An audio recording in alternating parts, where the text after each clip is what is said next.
Menit 90 fokus buyar bro. Hakimi kirim assist, Ramos bunuh show. Back Barca bingung, koordinasi low. Tanpa komandan sejati defense makin slow. Ferran Torres golin bikin fans teriak keras. Tapi banyak yang kecewa kepada Hansi Flick. Kenapa Hansi Flick melakukan pergantian Pedri setelah bermain 79 menit saat Barcelona berjuang mencari gol kemenangan di kandang sendiri, yang menyebabkan malah Barcelona yang kebobolan di menit-menit akhir pertandingan setelah Pedri diganti waktu itu. Setelah itu banyak yang menyalahkan Hansi Flick. Namun ternyata di balik digantinya Pedri, ternyata ada alasan bijak dari Hansi Flick mengapa Pedri diganti di momen-momen krusial itu. Seperti apakah alasan bijak itu? Mari kita bahas. dulu ujung-ujungnya sedih. PSG klinis, Ramos kasih finish. Lengah di menit akhir semua jadi tragis. Alasan yang pertama adalah faktor kebugaran dan kondisi fisik.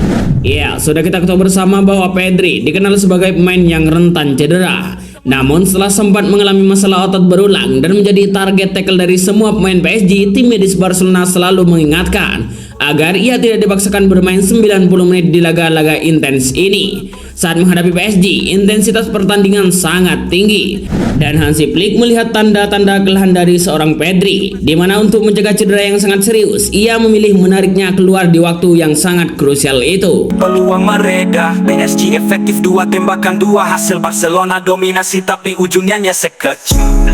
Alasan yang kedua adalah pertimbangan taktis. Ya, Flick ingin menambah tenaga baru di lini tengah dengan memasukkan McBurney. Ide dasarnya adalah agar Barcelona lebih segar dalam bertahan dan bisa menutup ruang ketika PSG mulai meningkatkan tekanan. Namun sayangnya harapan itu tidak berjalan sesuai rencana. Bernal tidak bisa mengimbangi kualitas dan visi bermain Pedri, sehingga aliran bola Barcelona justru terhenti.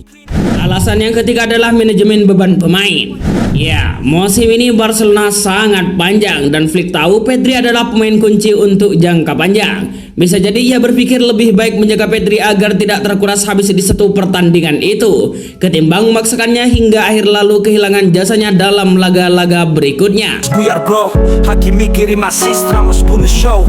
Back Barca bingung, koordinasi low. Tanpa komandan sejati defense makin slow. Ferran Torres golin.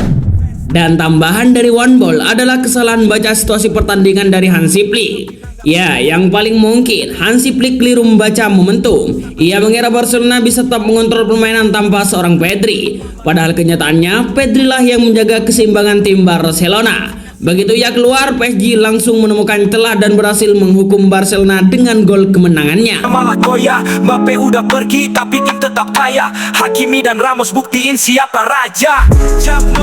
Jadi intinya, alasan utama Hansi Flick menarik Pedri bisa dikaitkan dengan kondisi fisik, strategi rotasi, dan pertimbangan medis.